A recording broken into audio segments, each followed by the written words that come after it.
Captain Noel Chavas. On the 22nd of July 1912, Noel Chavas stood on the threshold of what promised to be a glorious career. An idyllic childhood lay behind him, and having just qualified as a doctor, a golden future stretched out before him.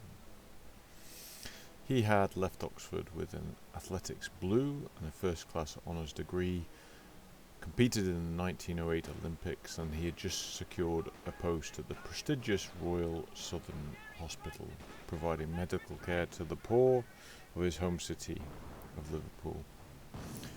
For many years his ambition had been to use his abundant natural gifts and privileged upbringing to help the less fortunate in society. Like his identical twin Christopher and their 5 siblings, the son of an Anglican bishop of Liverpool had been brought up with a strong sense of civic and patriotic duty.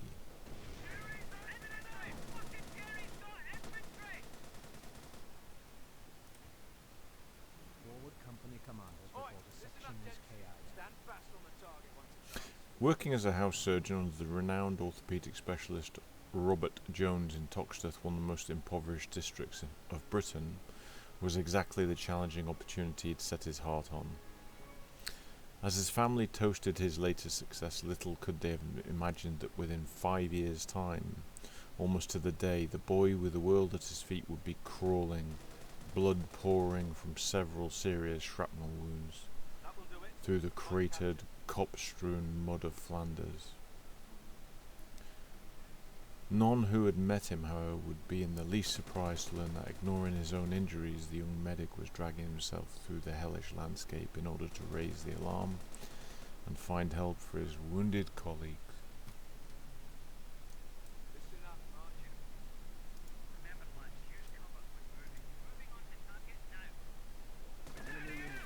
Out of the millions of men served king and country in the most brutal war ever fought, Noel Chavas was the only one to win the Victoria Cross twice. He never fired a shot or thrust a sword in anger, but his modest, conscientious, humorous young medical officer had a strong claim to be regarded as the most courageous man to have pulled on the British military uniform. Some display their valour in one bold action, others over the course of a campaign, but Chavas showed sustained courage over a period of almost 3 years. That he lived for so long in the ferocious killing fields of Flanders was remarkable enough in itself, but the fact that he kept at his work tending thousands of wounded men when so many of his colleagues had folded under the pressure speaks of a man of superhuman strength of character.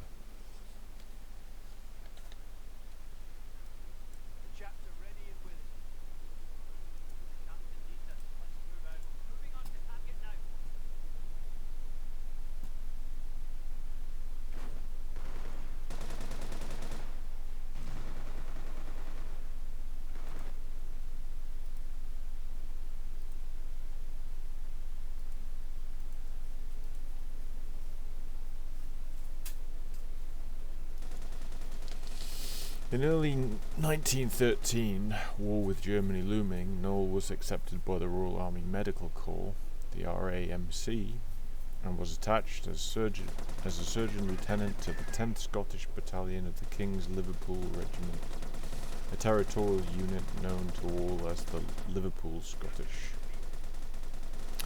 On the 2nd of August 1914, 2 days before Britain declared war, he said farewell to his colleagues, strode out to the Royal Southern, and set off with the battalion for a training camp. He was never to return.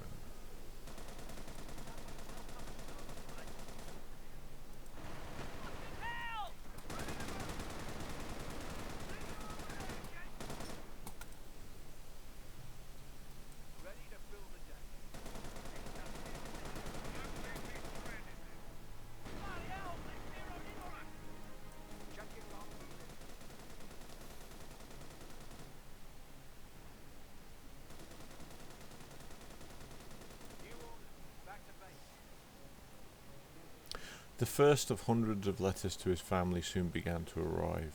Highly detailed and candid, full of strong opinions and good humour, the letters currently held at the Bodleian Library in Oxford offer an intensely powerful and moving insight into the life in the trenches of Flanders, a boyish innocence wrecked by harrowing experience. By the time the reader reaches the last letter in the bottom of the archive box, it is difficult to stop the lower lip from quivering and the tears from rolling.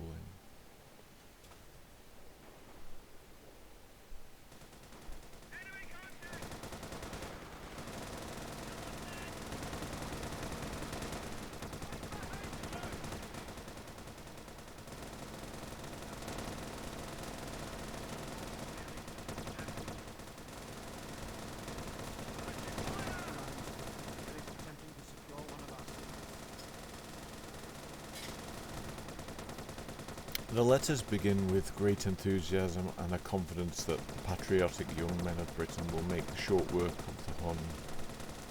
For the modern reader, knowing the horrors that were soon to be, this only makes his optimistic and characteristic humour that much more poignant. On the 5th September he wrote to his father from the Liverpool Scottish camp in King's Park, Edinburgh. I find the officers much changed. Even the most flighty of them are now talking more seriously. They all think that the war will do England a lot of good and that it wanted pulling up. Everyone here is trying to grow a moustache, and so I am having a go too.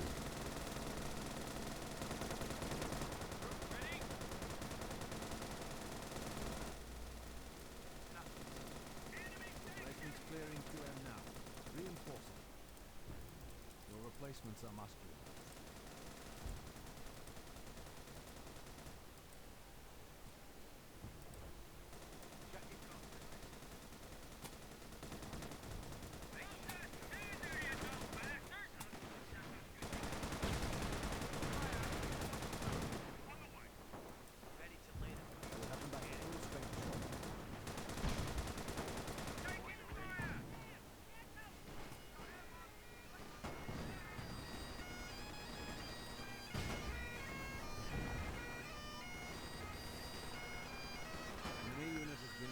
His main task at the camp had been to vaccinate the battalion against typhoid. With the war almost 3 months in, Chavas and his comrades were eager to get to the front and do their bit before the fighting was over. The widespread view was that the conflict would be short. As a territorial unit, the London Scottish were not expected to see any frontline action, but the men were keen to support the regular troops. On the 27th of October, Chavas wrote to his bedridden mother from the camp in Tunbridge Wells, to which the London Scottish had moved. We have today received unexpected but very excellent news. We have been ordered to France, and we will go on Friday.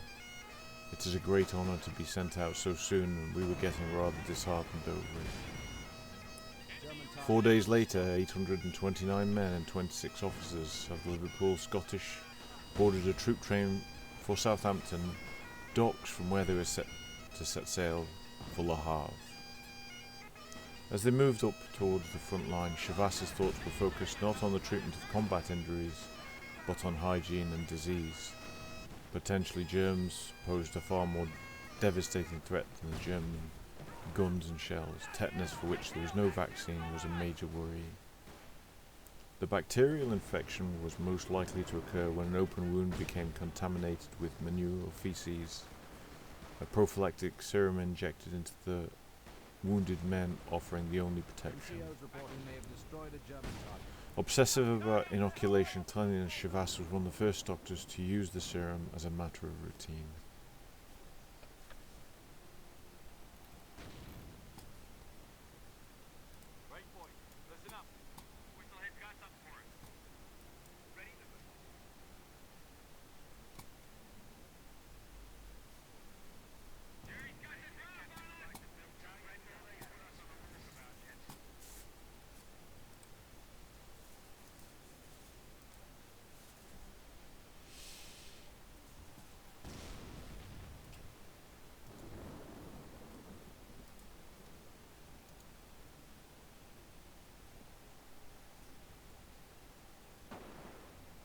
The men of the London Scottish were impressed by their medical officers' almost obsessive attention to detail and devotion to their every need. From the moment the battalion arrived in France, Chavasse was on the hunt for supplies and equipment to make their lives safer and more comfortable. He proved to be highly resourceful in ordering, demanding, and scrounging all manner of provisions, and even buying them with his own money. He was also imaginative in the choice of supplies he acquired.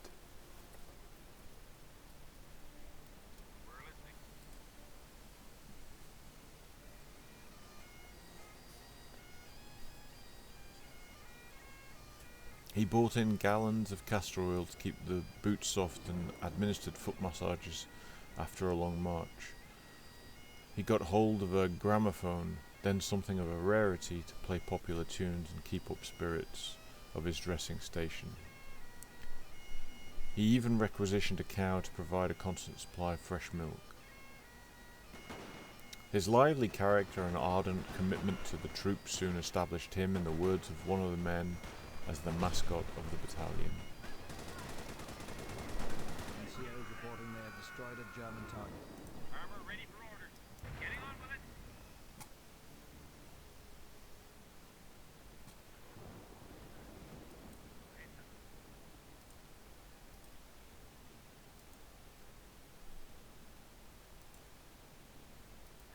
Sandbag detail. Up to it.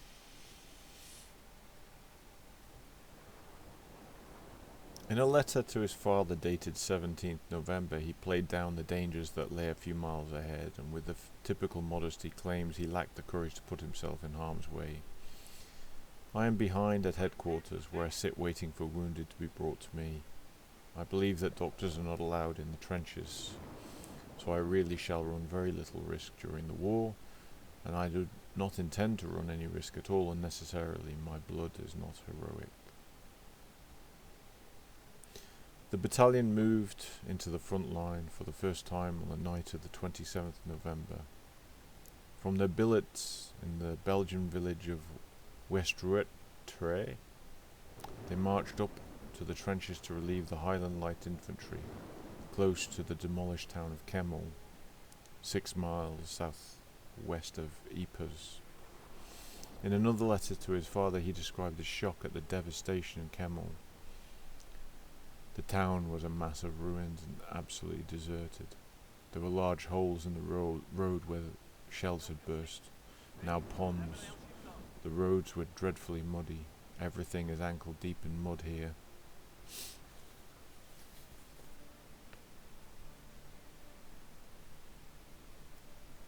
Message from battalion. Listen up, kids. Moving now. The men are ready when you are. Stand to.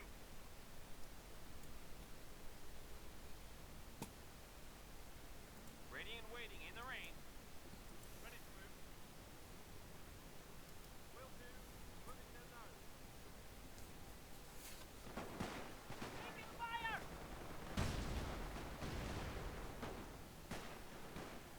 Noel and his orderlies prepared to deal with the wounded.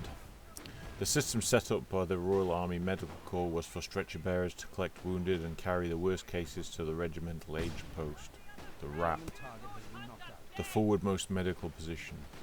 After preliminary treatment, the wounded were then taken further back, first to the advanced dressing station, and then beyond to the main dressing station.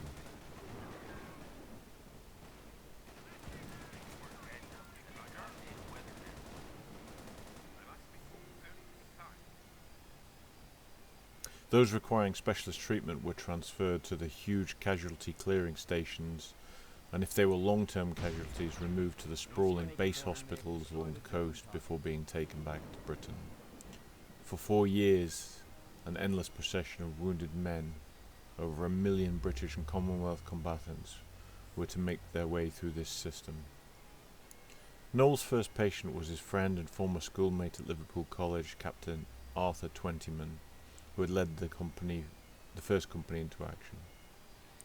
He was hit in the chest by a bullet and died of his wound. Chavasse wrote to his father describing his efforts to recover 20 men's body. I feel very sad about it because I liked him the best of the lot, and he always been unbelievably kind to me. I miss him very much. A guide led us up to the trenches, and we got sniped at a bit, especially at one place where the German had a gun trained on a bit of the road. I took all the cover I could, chiefly in wet trenches. I made my way to where the poor captain lay. At first the zip of bullets hitting the can bags close to one's head was rather disconcerting, but then it just became part of the general environment. At one place we had to get out and double past a gate where a sniper lay in wait. I went by doing the 100 well within 10 seconds. We got to the poor captain lying in the mud at the back of the trench. We fitted up a temporary stretcher and with 2 poles and a greatcoat. Then we climbed out of the trench and 2 of us carried him back. This was the risky part because the moon was full and bright, and we had to carry him along the back of the trench where there was a crossfire. He was dreadfully heavy. Then we had to cross a ploughed field of about 400 yards, but we had to rest 5 minutes for 5-minute times during this bit. During one of these halts, we dropped where 10 dead Frenchmen lay. One of them was in a shallow grave, but that was enough cover left to take cover in. Chavas refers to running through the German bullets.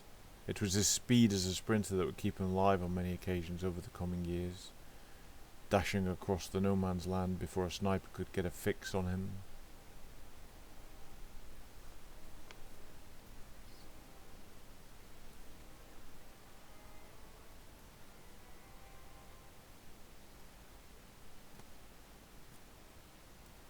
Get ready, bastards. Fire orders coming.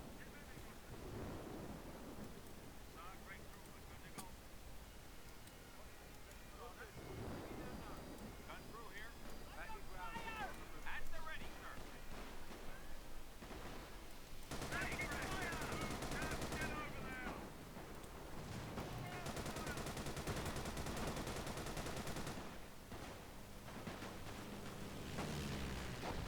German target has been destroyed.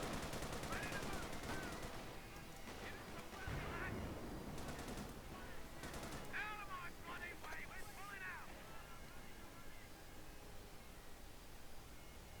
The letters home reveal Chavas's astonishment at the conditions in which the Tommies were fighting and how quickly they reduced proud, smartly turned out men into bedraggled mess.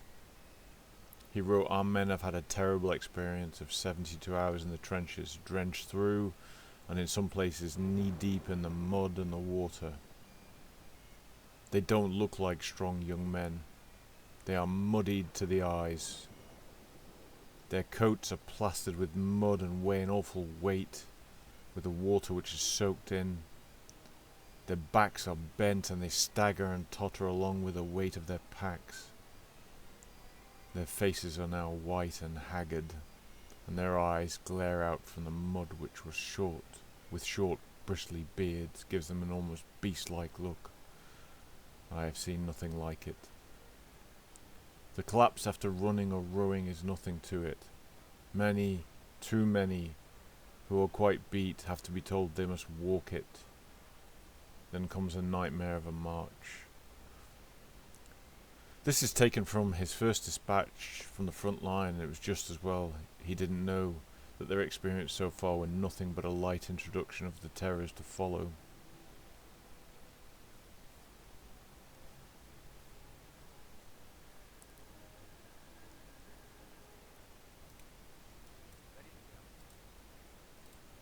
Reinforcements getting out. Stand by.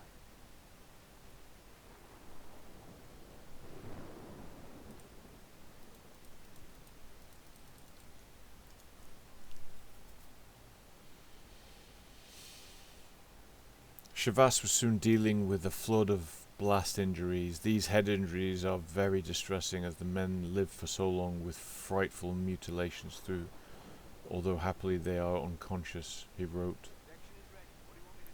One man lost the whole of the side of his head and a large part of his brain, yet lived and was semi-conscious for 2 days.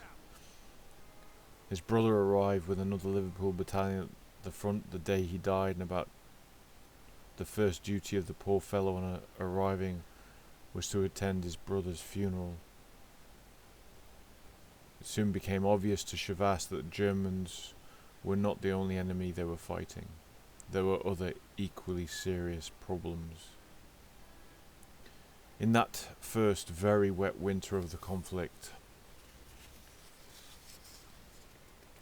trench foot was the most pressing concern. At the time, little was understood about the condition and little was known about it, and was known as frostbite. The scourge of the infantryman hit the British troops with a vengeance before Christmas.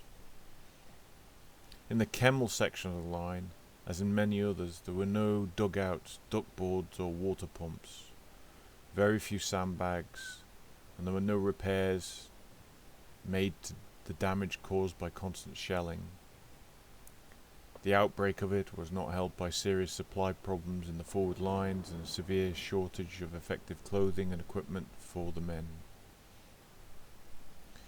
All efforts were going simply into holding the line. By the end of December, the Liverpool Scottish officers in rank had been reduced from 855 men to 370.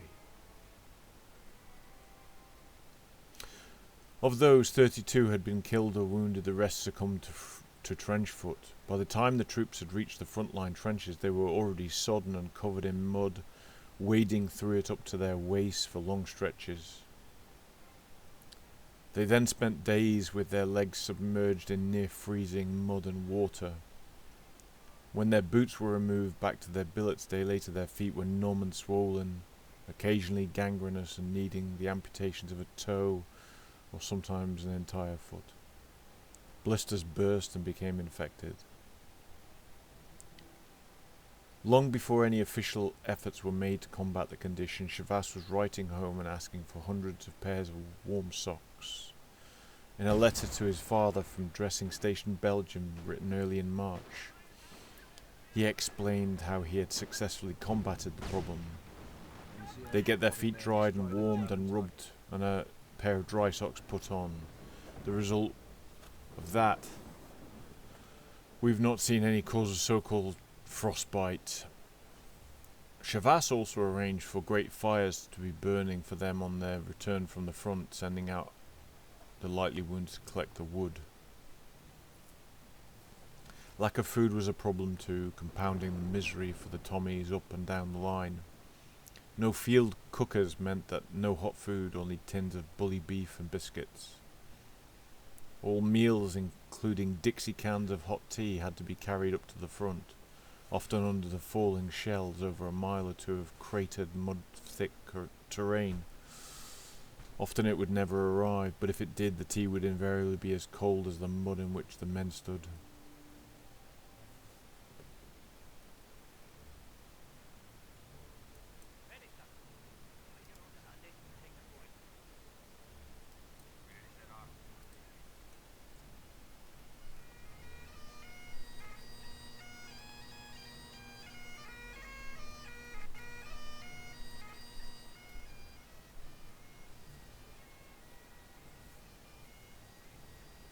At the same time, an infestation of body lice was afflicting the entire British army, prompting Chavas to step up his already determined efforts to raise standards of cleanliness. He collected dozens of tubs so that men could have a regular hot bath and wash their clothes. The lice were more than just a skin irritation. They robbed the already exhausted troops of their sleep. When a soldier scratched too hard and broke the skin, the eggs of the louse caused boils and impetigo. Towards the end of the war, doctors had worked out that trench fever, a severe flu-like condition that affected tens of thousands of men, was caused by the waste matter of the body louse. Some advised that men could rub themselves and their clothes in petrol to ward off the lice, but this practice was stopped abruptly when one man set fire to himself when striking a match and ran through the camp, in flames before dying. Noel put to work the walking wounded and any other free-handed available to ensure his dressing stations were of the very highest quality. His heartfelt letters home pleaded for donations and helped galvanise the people of Liverpool to even greater efforts on behalf of their men in the front lines. Soon the supplies began to arrive, clothing, field stoves, and later even an entire field hospital. Liverpool was the only city during the war to establish and fund its own hospital in the war zone, staffed with its own citizens.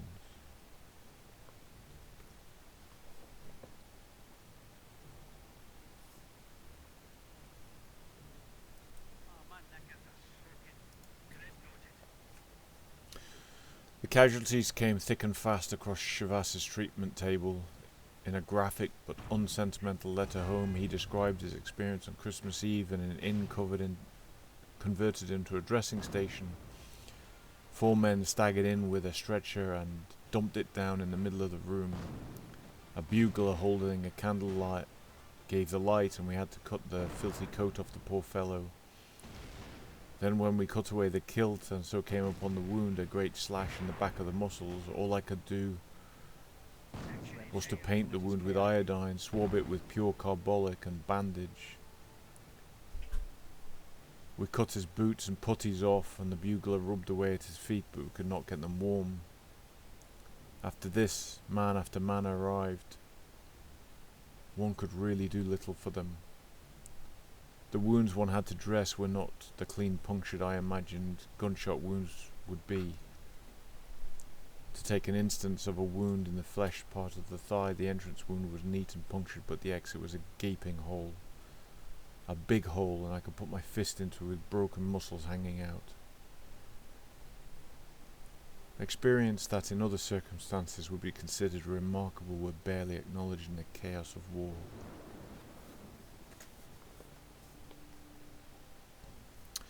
In January 1915, he wrote matter-of-factly that the battalion had lost its 2 rugby heroes, a Scotland captain and an England international, who were buried next to each other in a Flemish churchyard.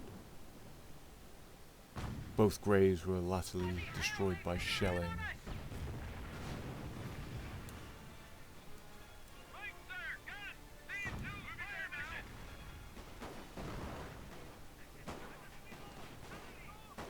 In March, he wrote of a boisterous evening in his dressing station. In our room this evening there was a wild scene. The captain and 2 subs came in and we had a musical evening. NCOs reporting they have destroyed a German target.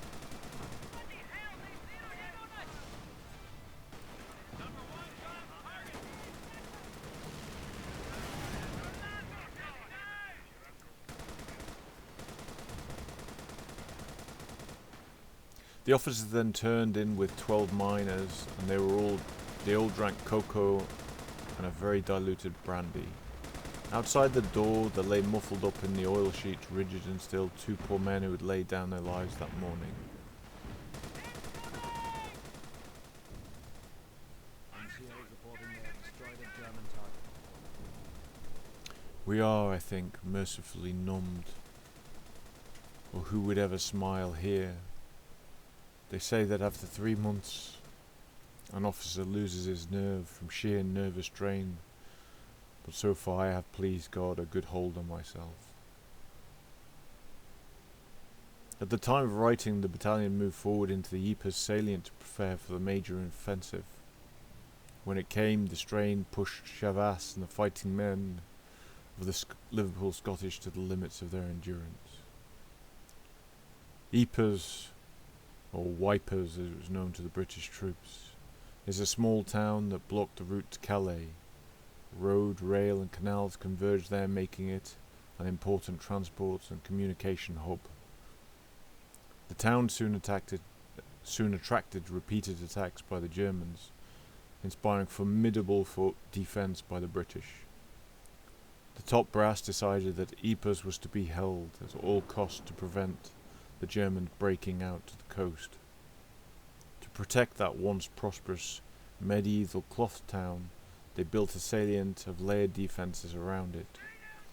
Throughout the war, wave after wave of attacks crushed upon it, the British lines of defences wreaking death and destruction on an epic scale. 3 major battles were fought in the Ypres salient, including Paschendale, causing between 300 and 400,000 British casualties. The figures have been a subject of dispute. The Liverpool Scottish billeted in the St. Eloi area, and half of the battalion sent to the front-line trenches and the rest held in reserve in huts a few miles back. Shells rained down on the area throughout their stay as the Germans attempted and eventually succeeded in reducing Ypres into a giant pile of rat-infested rubble. In a letter home, Noel wrote, "Every now and then there passes overhead a thunderous shriek like an express train tearing through a small station. This is followed by a dull roar. I don't know what thunderbolts of wrath were hurled on the cities of the plains, but they could not have been more terrible than these forged by the Hun. We hear them pass over all day, we hear them crashing and looking over tangled, pockmarked fields. We can see great pillars of smoke and the dust rising from the tortured city.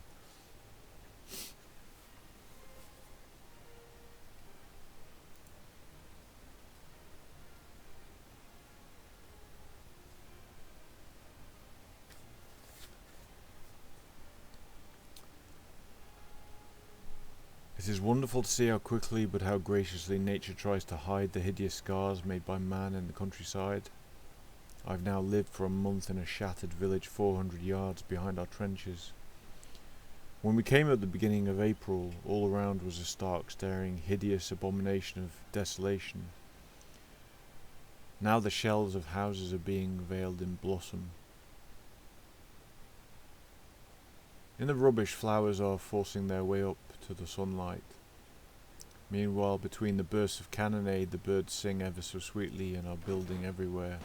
I found a nest only yesterday in an old dugout.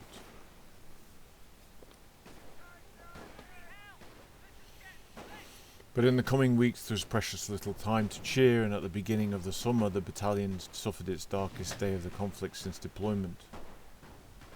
Officially called the first action of Bellewaerde, it is known to the Liverpool Scottish as the Battle of the Hoog. The plan was to take enemy trenches between the Menin Road and Ypres Rouliers Railway, while the rest of the 9th Brigade of the 3rd Division pushed forward on either side. Chavas of what happened on the 16th of June 1915 is plainly distressing.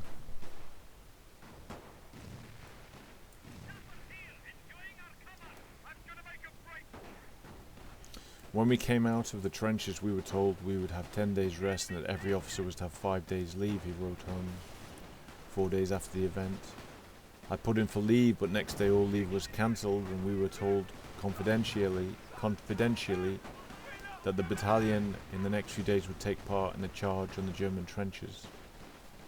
The battalion knew they were facing their most daunting challenge, because when persons arrived on Sunday 13th June, 150 men paraded for Holy Communion, 80 to Presbyterian Communion, and 50 to Roman Catholic Mass. I know every man was commending his soul to God, added Chavas.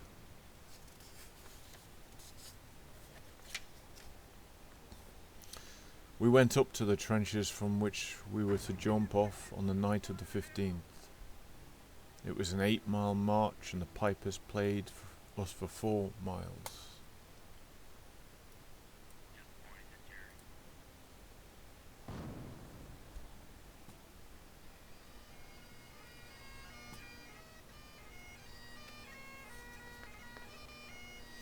There was a tremendous stream of men along the road as the whole brigade was to attack.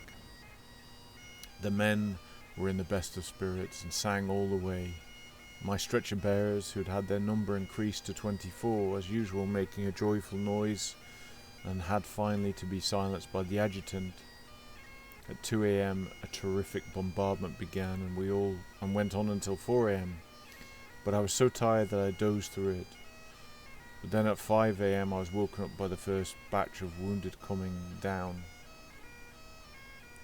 They came down a long communication trench in a steady stream. Meanwhile, the Huns began to put crumps and shrapnel down the road. Our CO arrived with an artery bleeding in his head, which was troublesome to stop, as we had to tie him down at the back as a crump landed too near the dressing station for safety. Leaving 3 wound dressers at the station, Chavas headed into the network of trenches to fetch a man reported to have fallen.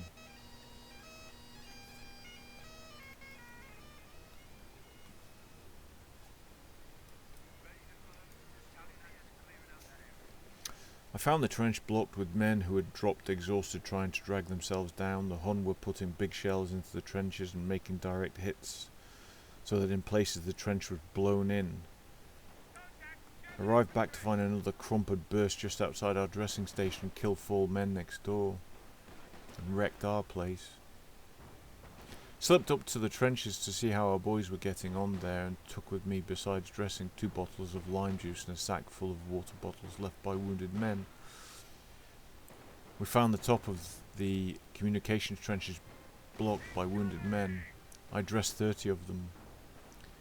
Our stretcher bearers, who had carried very well all the morning, were now totally exhausted. The wounded men of my battalion were lying around in the road in front of a mud wall, no protection at all against the crumps or the sun. One poor chap, half naked, was already blistered. I went up and down the trenches with my dressings. When I got out it was dusk, so I went with a trusty man and searched for wounded. I knew where the charge had taken place. We found most of them in a little coppice. They were so weak they could not call out. Their joy and relief on being found was pitiful, and fairly spurred us on to look for more. It was awful work getting to some out of these trenches and dugouts. It was hard to find men enough to carry them. I had to appeal for volunteers, but they were dead beat. Finally at dawn we got out. We got our last man away from the very advanced front. On getting back, we found that the RAMC had failed us and had not carried away any of the wounded to the back. But fatigue parties took pity on the poor chaps and carried away all, 1 except 11. Then I set to work to dress those who had carried in, got them arranged along the mud wall, and then fell asleep sitting on a petrol tin. The plan of attack had been for Chavasse's 10th Battalion, Liverpool Scottish, to take the first trench, with a separate battalion following up to take the second, before the 10th then leapfrogged them and took the third. The total distance covered was just under 1,000 yards, and the artillery was to bombard each trench before it was taken. But as Chavasse explained to his father, the London Scottish became accidental victims of their own success as they charged into their hail of fire. As a matter of fact, our chaps made such a splendid rush that they carried all 3 trenches in 15 minutes, and even penetrated to the 4th line. A great many of our fellows got wiped out by our own shells. Then for some reason the people on our right gave way, and the Germans also began to come round on the left, so our men were in the air at both ends and had to retire to the first line we had taken. In this way a great many wounded fell into German hands, many of them great friends of mine. The remnants of our battalion was relieved the same night. 130 men reached the camp out of 550 who had marched out the previous day, and 2 officers, both lieutenants, left out of 22. Dreadfully saddened, I am missing jolly faces everywhere, and it was dreadful to see our great big fellows strewn on the ground as common fodder. The letter was signed, as always, ever your loving son, Noel. In only a few hours, almost the entire battalion had been wiped out. In truth, only a minority were captured or wounded, most were missing or dead. A more eloquent description of the carnage of the Battle of Hoog would be difficult to find. A long list of recommendations for reward was drawn up by the commanding officer, but this was destroyed by a fire in the brigade HQ before it could be sent back to London. Chavas was recommended the Military Cross, but when 2 weeks later he was told that it was going to be announced at a church parade, he stayed away. One of the men reported seeing the medical officer sitting in the wood crying.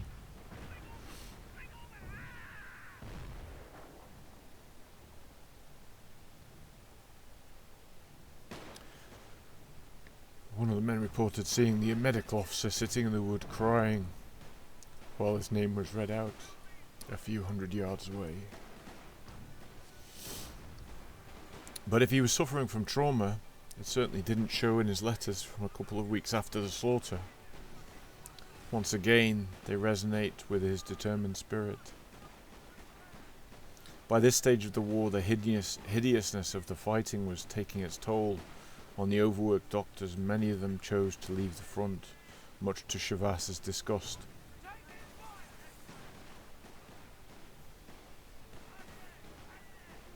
In a letter of 15th August 1915 he wrote, "I'm afraid that a great many medical officers have relinquished their temporary commissions, most simply became fed up or upset because so many of their officer pals have gone.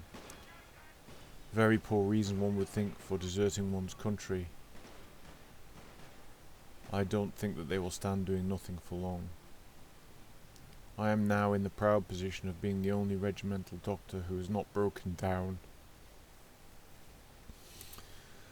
I am very glad I am so fit, because I have tremendous attachment to the regiment and could not bear to leave it." In fact, he was the only doctor left in the entire brigade that had arrived in Flanders 9 months earlier. He was made the senior medical officer. "The only qualification for it is existence," he commented dryly. Chavas was promoted to captain in 1915, but he had every reason to feel world-weary by the end of the summer. The Germans had been very lively around the salient during the last week, and he'll be sorry to hear that the trench captured by the British on June 16th had been recaptured again by the Huns. In the same letter he described how a German bombardment buried alive 15 men when a trench system collapsed on top of them. The artillery attack had apparently come in response to a joke made by the Tommies about the Kaiser. A neighbouring battalion had put out a green flag with an insulting picture of a criminal lunatic still at large in Germany. I hope and believe that these men were stunned by the shock and do not suffer the pangs of slow suffocation. One man was pulled out alive, but despite artificial respiration he died. These letters home gradually add up to a catalogue of carnage and misery reported by its author with great sympathy, an unflinching fortitude and cheerful fatalism. Had he not been a great doctor and war hero, he would have made a brilliant war correspondent. There is barely a single letter from the front that does not carry news of dreadful deaths and injuries.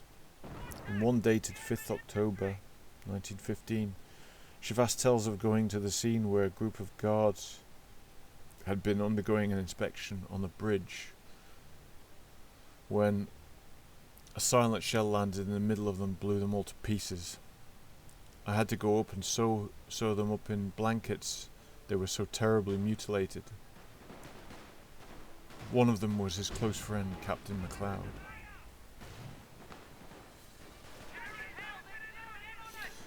In late September 1915, after reinforcements had arrived, the battalion was considered strong enough to launch another attack, not far from the fateful charge at Hoog.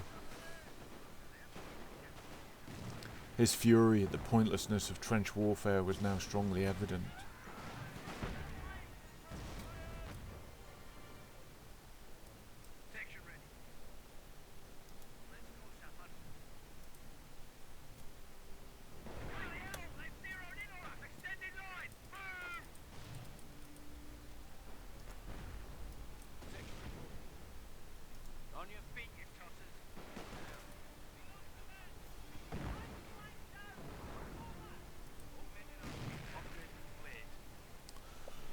I have been witness of as gallant a charge as ever took place,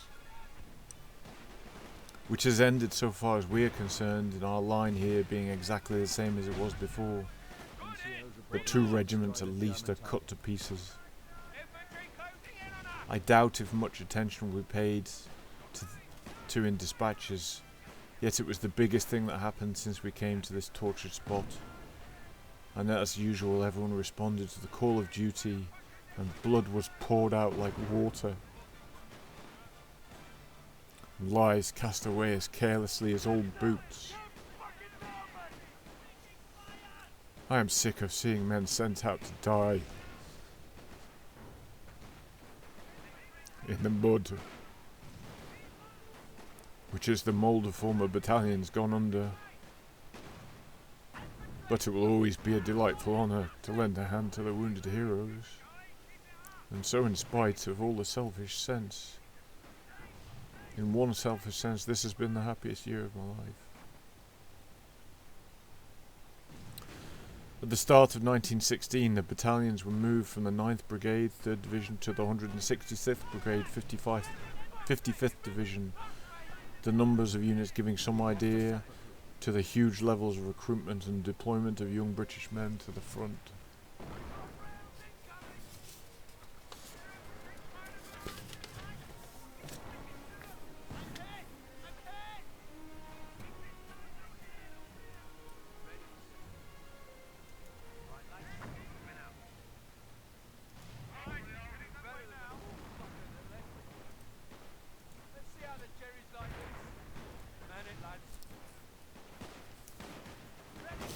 Chavas was awarded the Military Cross on the 14th January 1916, but there was no citation in the London Gazette owing to the loss of the commanding officer's recommendation and the sheer length of the list.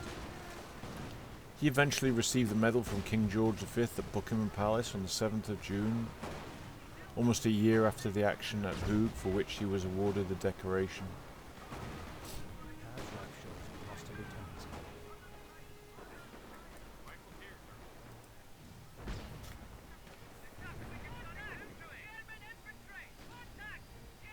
He rejoined the battalion at the front in time to mark the anniversary of that terrible day.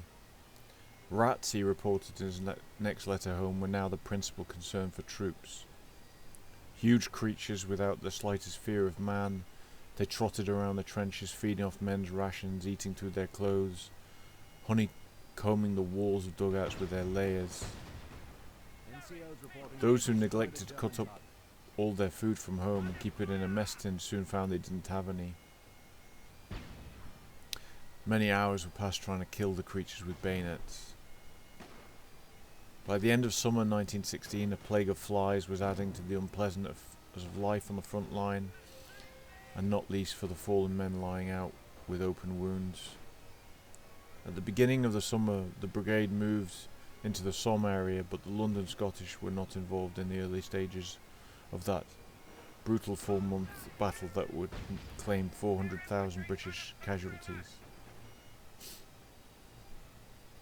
Of those, almost 60,000 fell on the first day. The middle day of the middle year of the Great War is unlikely to be surpassed as the bloodiest day in the history of the British Army. But the Liverpool Scottish had to wait 5 weeks to experience their own fresh horrors. On 7th August, the battalion received orders to prepare for an attack on the village of Guillemot. It was an ill thought out, hurried plan that ended in failure and slaughter. No guides arrived to lead them to the trenches. Enemy shells fell amongst them as they waited. When they eventually arrived, they had no more idea than the waiting troops where the jump-off trenches were, and the battalion reached them with just minutes to go before the whistle sounded. The attack was to be made past a wood and a copse to capture the German front-line trench and then the village itself. It got underway beneath a massive German artillery bombardment into the storm of heavy machine gun fire.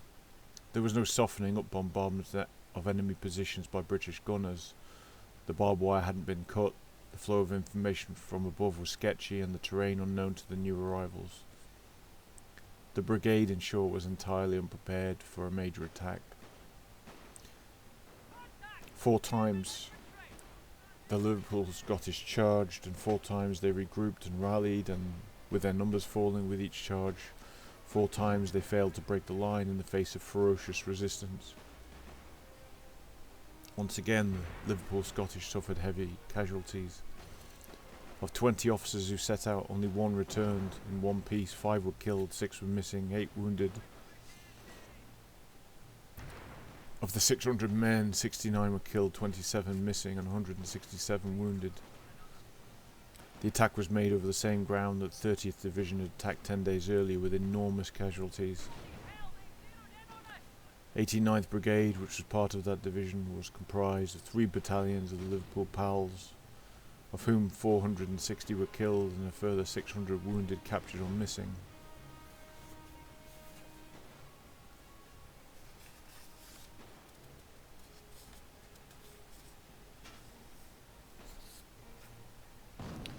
As the Liverpool Scottish charged across no man's land, they will have known many of the men decomposing on the ground.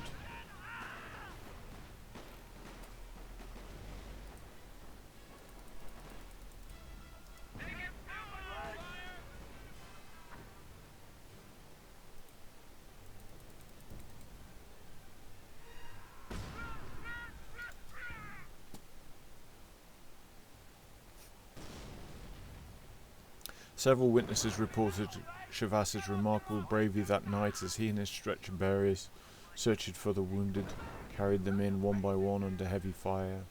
With no regard for his own safety, Chavasse spent several hours scouring the terrain with his electric torch, whistling and calling out the names of the missing as he walked and ran around the corpse-scattered landscape as sniper fire and fusillades whisked through the night air. It was an exhausting, grueling business, carrying in dozens of wounded men, falling into craters, stepping on and over the dismembered body parts of friends and comrades. One stretcher bearer found himself buried when a mud wall collapsed, but managed to dig his way out before he suffocated. Chavasse was struck by 2 shell splinters in the back, but though he described them as no more than superficial injuries, they were serious enough for him to be forced to take sick leave after the disastrous action. He wrote home again the following week, giving an insight into the horrors of the battle. The flies out here are dreadful, and the poor fellow's wounds are full of maggots. We found and brought in 3 badly wounded, lying about 25 yards from the Hun line, but 2 have died since, I am sorry to say. Then we started off again, but this time we went into the Hun trenches and got bombs thrown at us and the Maxim gun at us for our pains.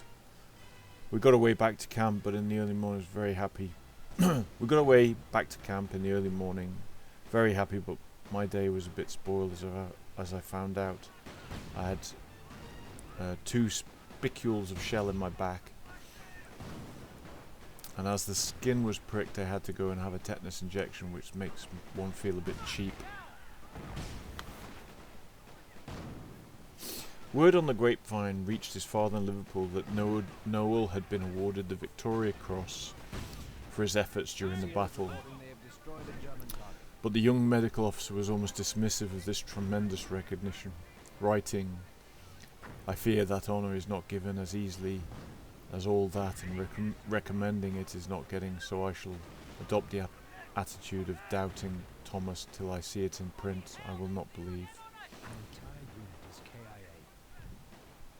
If it will give me a bit of extra leave, that will be worth having." He was gazetted on the 26th October. 4 of his stretcher bearers were also honoured for their valour that day, 2 with military medal, 2 with distinguished conduct medal. The newspapers in Liverpool burst with pride.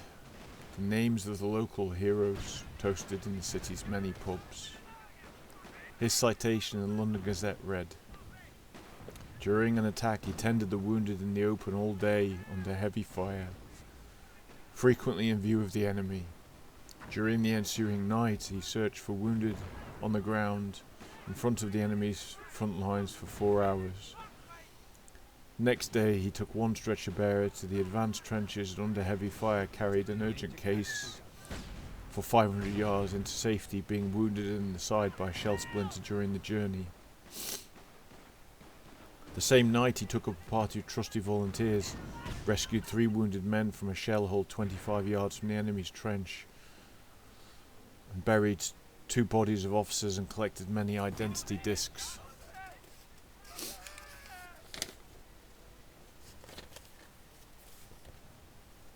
Although fired on by bombs and machine guns together, he saved the lives of some 20 badly wounded men, besides the ordinary cases which passed through his hands. His courage and self-sacrifice were beyond praise. Noel was granted sick leave to recover from his wound, and he rejoined the battalion on the 7th September near Delville Wood in the Somme area. Almost immediately he was back in the thick of the carnage, out rescuing men and treating those brought in to his dressing station. We did not have any worry for the Hun in front, but the passage through the woods, a truly dreadful place, was always stormy, he wrote on the 26th September. I was filing along through the woods behind the men who had finished their strong point and trenches. A whiz-bang hit a Royal Engineer man. He was about 4 who was about 4 men off me, and he fell down with a yell.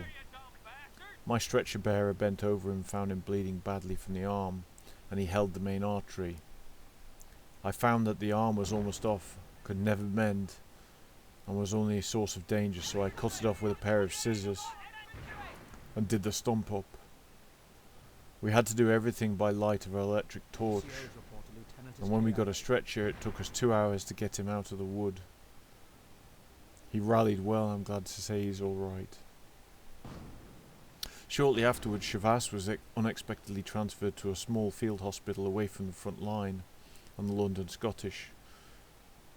The move was seen as a punishment for critical comments he had made about the field ambulance and the official attitude to the treatment of venereal disease among the troops.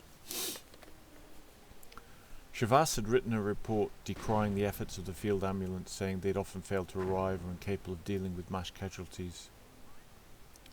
Few men on the front line were better placed to make considered judgment on the issue, but his candid comments, driven by his concern for his men, provoked a bitter response from his medical colleagues.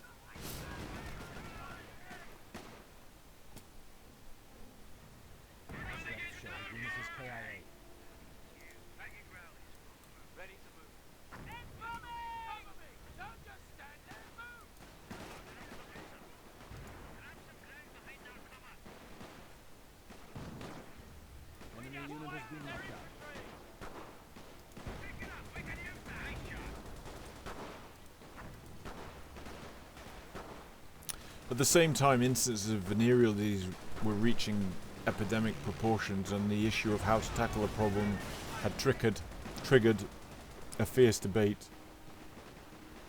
When a scheme was proposed to open a chain of officially authorised brothels, Chavas expressed his objections in the strongest possible terms, saying it was the duty of officers, doctors and padres to take the lead and prevent the men going astray. Riled by his presumption to speak out against more senior medics, the authorities dispatched Chavas to a week-long course on sanitations. These were usually attended by young medics fresh off the boat in England. Even VC winners apparently needed to be upbraided by the top brass from time to time. His removal from the front line away from his men was a painful experience for Chavas. His letters home at this stage reveal an almost desperation to rejoin the Liverpool Scottish in the forward trenches. By Christmas 1916 he was back with them.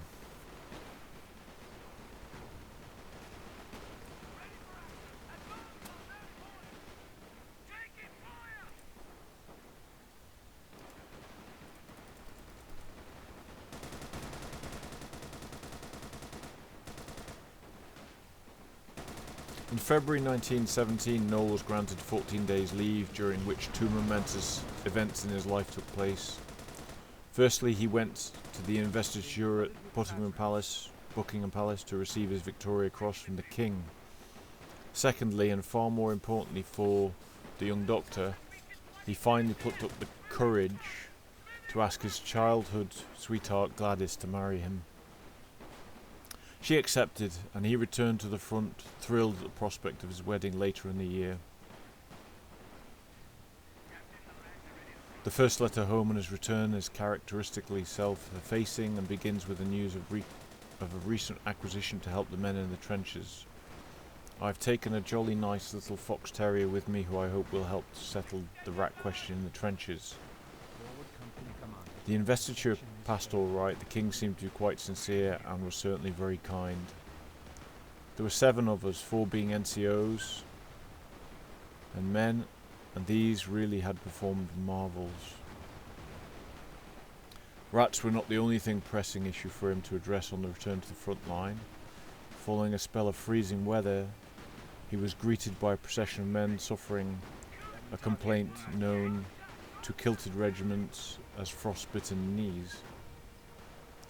The grim attrition of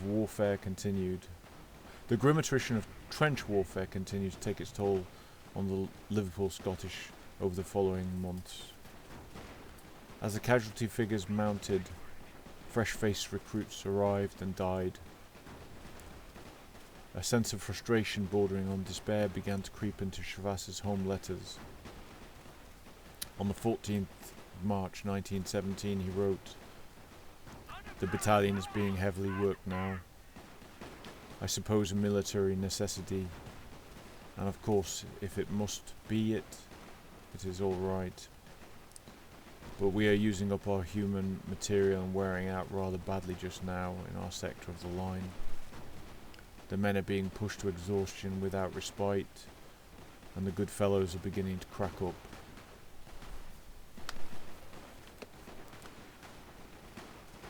Our higher commanders are so aloof, and I doubt if they and their staff are really in touch or understand with the battalions."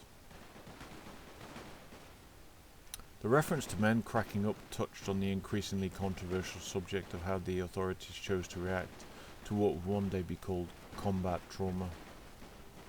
Facing harsh punishment for cowardice or malingering, including the death penalty in extreme circumstances, hundreds of men on the verge of mental collapse had killed themselves or infected wounds in order to be removed from the front line. Though fearless to a fault himself, Chavasse had sympathy for men he saw being pushed to the brink of breakdown. His reaction to these cases was both practical and kind-hearted. When he sensed that soldiers could take no more, he arranged for them to work for him at the regiment aid post or dressing stations, carrying out light duties. More often than not, men recovered their strength and returned to combat action. Elsewhere on the front, other men were led away and shot.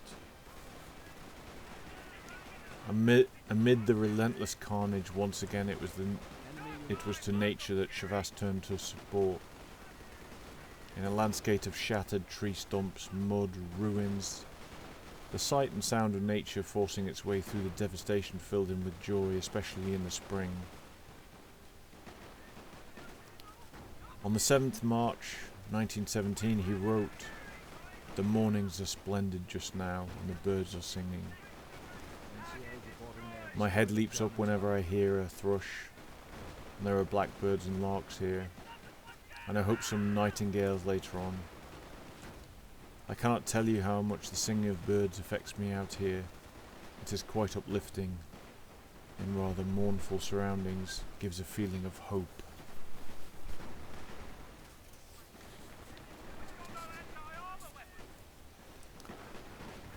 Taking heavy casualties.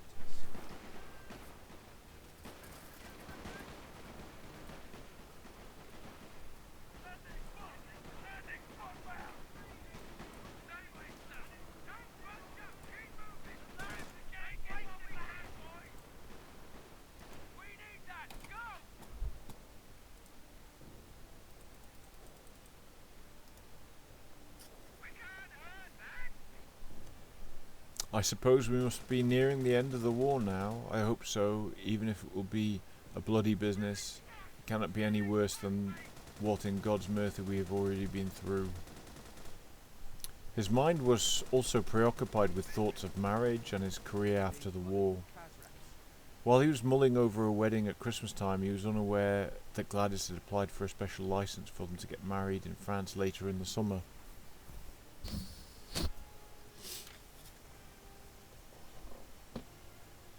On 20th June, the Liverpool Scottish moved to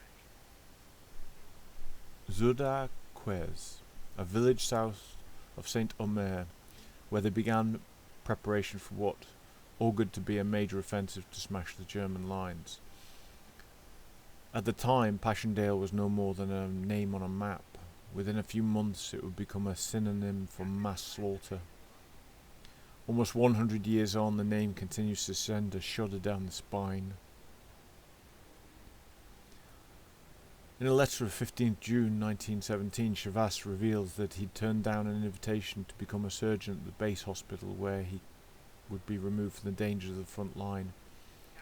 He concedes he was tempted by the prospect of learning from the senior surgeons working there, but he cannot bear the thought of leaving the men at the front. It's too comfortable. Such jobs are for the older men. Young fellows like myself ought to be with the fighting men, and I'm by no means done yet. In fact, I'm settling down to this mode of living as my life work and don't look now for an end.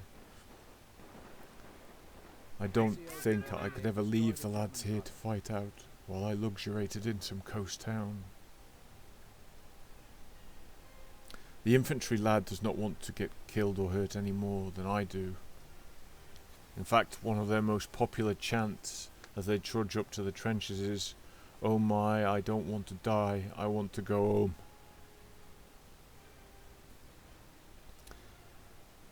So while should not I, who as it is to have a softer time than they? The strength and sense of resignation to his fate became evident in his letters during this period. In the very last letter in the box of his correspondence held by Baudelaire, dated 2nd July, but resuming one night that he began on 25th June, his handwriting is erratic. His thought process is less precise and descriptions less detailed. Anxiety and doubt have risen to the surface. It may have been that he was working so hard that he was having to dash his letters off even more quickly than usual, but the sense of pressure, foreboding and fatigue is palpable. The boyish vigour and sunny outlook has not been completely extinguished, but the repeated exposure to the horrors and miseries of trench warfare and the cries of pain, the hideous injuries, the growing litany of lost colleagues and friends was clearly taking its toll.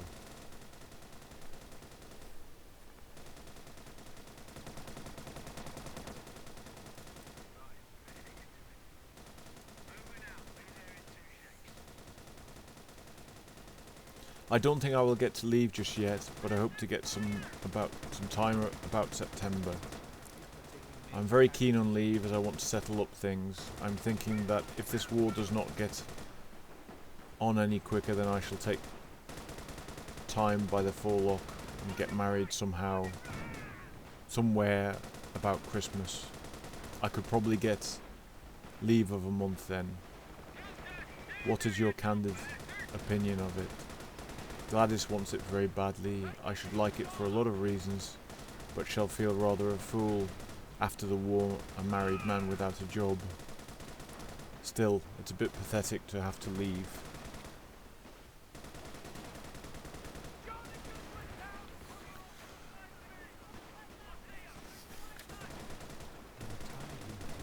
A bronze cross to a nephew, a cousin twice removed. I don't think I really earned it as many have had to do. I prize it more than I can say. The last letter, paragraph, an emotional letter, confirms that he has turned down the cushy surgeon's job in order to stay in the front line. I've written to the base hospital and said that though I valued the offer very much, I thought I'd better stay with the lads and would not apply. I felt rather depressed about it for about a quarter of an hour.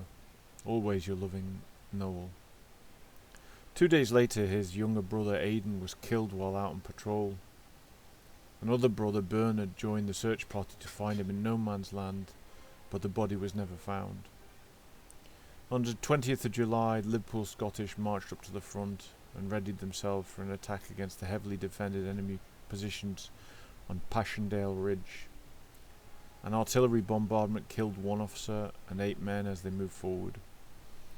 Over the next few days, the casualties mounted as the German bombarded the British lines with mustard gas and high explosive shells. The Liverpool Scottish lost a quarter of their strength, with 140 killed or incapacitated before the battle had even begun. On 29th July, the battalion of 25 officers and 475 other ranks was pulled forward under a violent storm. Thunder boomed louder than the artillery guns, lightning flashed across the sky, and a deluge of rain drenched the men to the skin as they squelched through the thick mud. Carrying 2 days' rations and full battle equipment, they marched into a grueling 5-hour slog. After a few hours' rest at 3:30 a.m. on the 30th July, the men moved up to their jumping-off trenches.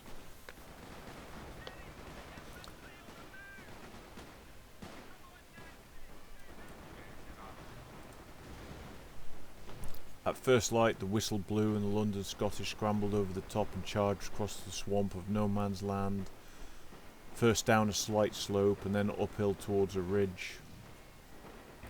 As they poured forwards into a hail of machine gun fire, many of the enemy began to flee. The battalion was taking casualties but was making spectacular progress. By 7:45 they had reached all their objectives and taken dozens of prisoners. At the start of the attack, Noel Chavas was deep underground in a massive dugout in the village of Welcher, and he and his men had converted it into a principal dressing station. Captured from the Germans, the cavernous structure could hold several hundred men and was so deep that it was safe from even the heaviest artillery shelling. It had its own electricity supply for lighting and water pumps.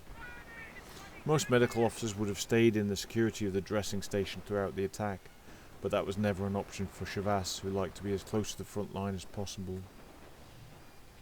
As the battalion advanced and secured territory, Chavas moved up behind them and set up a rap in a captured trench near a farm. When he stood up to indicate to the troops that the location of the new aid post, a shell landed close by and he was hit by shrapnel in the head. The wound was grave enough for him to have to go and get it dressed at Welcher. His twin brother Christopher, serving as a padre a short distance from the Liverpool Scottish positions, later claimed that the blow had fractured Noel's skull. Forward company commanders report a section is KIA.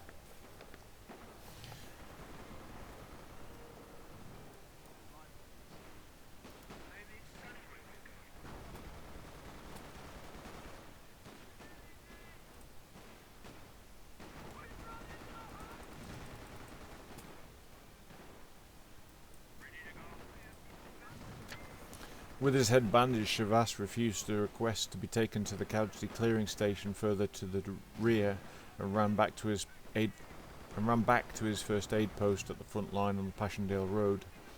Shells screeched overhead, erupting across the hellish scene as stretcher bearers continued to bring down dozens of wounded. Chavas went straight back to work. When night fell, he took his torch and headed out with the search party into what had been no man's land a few hours earlier. It was now in Allied hands and the Germans were shelling it as they retreated. The heavens had opened up again, drenching the combatants and turning the crater terrain into muddy, bloody quagmire littered with the dead and the wounded.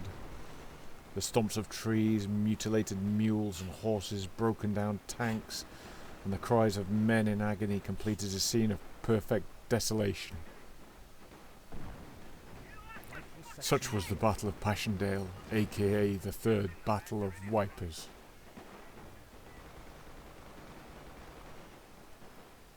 Back at the aid post, Chavas worked through the night, treating the wounded, and he was helped by some captured German medicals who had plied themselves to their task with the same gusto as if they were treating their own. At one point, a shell flew past Chavas and killed a man in a nearby room. Accounts differ to how many injuries Chavas had sustained in the course of his work during the battle. One man said that the doctor had been injured 3 times,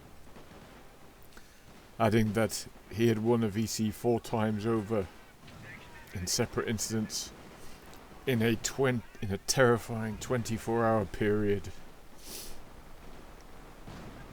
Others said it was as many as 5 injuries that he sustained. What is certain is that at some stage during the second day, he received a second wound to the head. He refused to be taken away for treatment, quickly bandaged up his own wound, and despite suffering intense pain, carried on tending to others. Incredibly, he carried on working into a third day when, the early hours of Tuesday the 2nd August, he suffered a third serious injury. On this occasion, the shell fell directly into the aid post. Chavas was sitting on a chair, leaning on a table, exhausted and trying to catch a few minutes' sleep, while his dressers continued to tend to the wounded. Everyone in the room was killed or wounded so badly that they were unable to move. Now carrying at least 3, possibly 5 serious wounds, including a heavily bleeding hole in his stomach, Chavas crawled up to the stairs and along what remained of the blasted trench. In pitch darkness he crawled and staggered along the line, the mud caking up his open wounds, to raise the alarm and call for help for the men back at the aid post. We know this from the accounts of several witnesses. Stumbling across a dugout, itself full of wounded men of the loyal North Lancashire Regiment, he was eventually taken away to a hospital specialising in abdominal wounds. The operation to remove the shell splinters from his stomach was successful, and sedated with morphine he was comforted by a nurse who by coincidence he had worked with alongside in Liverpool. But at 1 o'clock in the afternoon on 4th of August, the 3rd anniversary of the outbreak of war, Captain Noel Chavas passed away.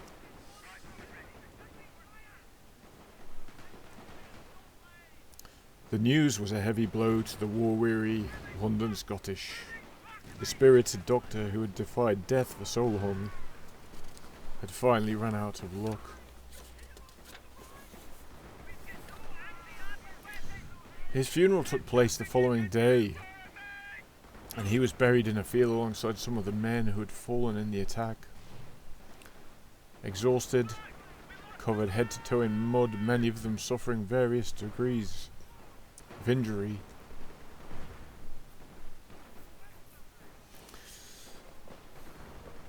The entire battalion was there to pay tribute to the man who had nursed and tended to their every need for 2.5 years.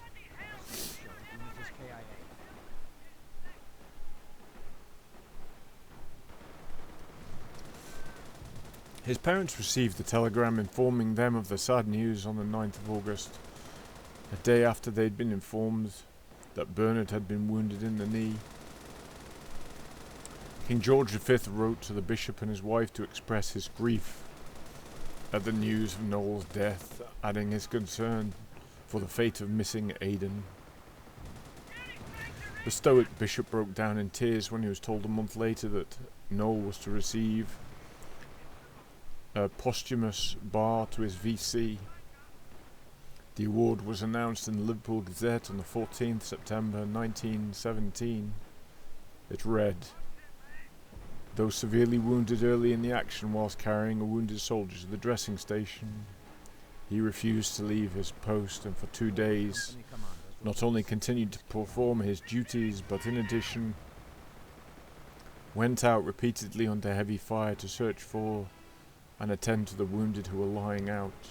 During these searches, although practically without food for this period, worn with fatigue and faint with his wound, he assisted to carry in a number of badly wounded men over heavy and difficult ground.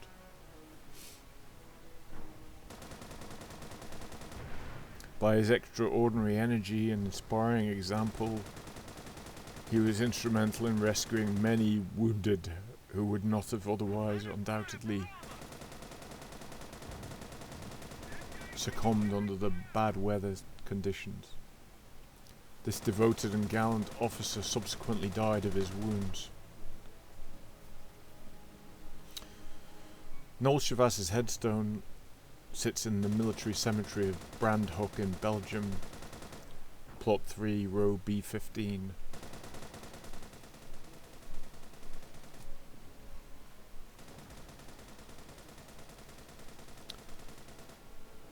is the only one in the world engraved with two images of the Victoria Cross.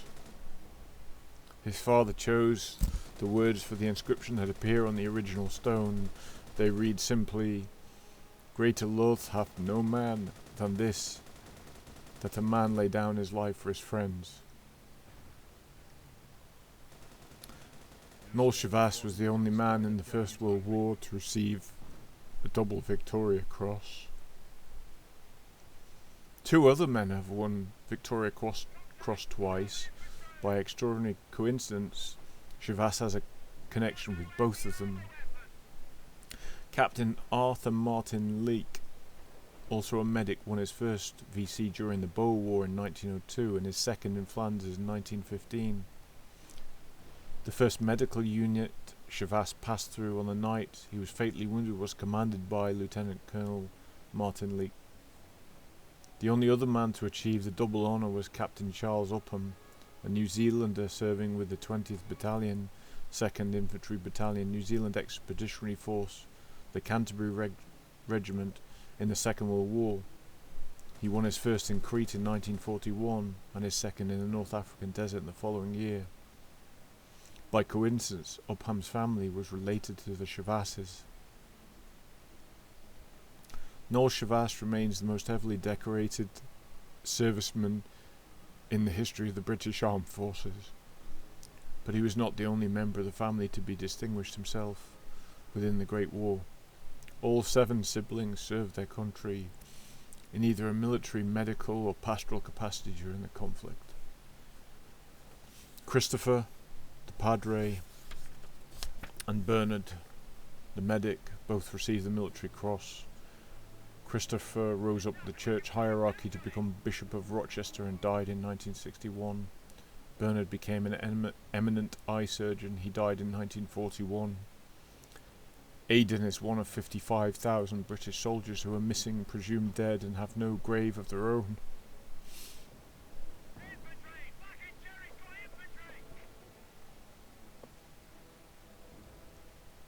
And whose names are inscribed on the giant Menin Gate Memorial at Ypres. The eldest sister Dorothy ran the Birkenhead Comforts Committee throughout the war, organising supplies for the troops. Edith and Mary, the family's second pair of twins, worked as volunteer nurses on the front lines, and Mary was mentioned in dispatches.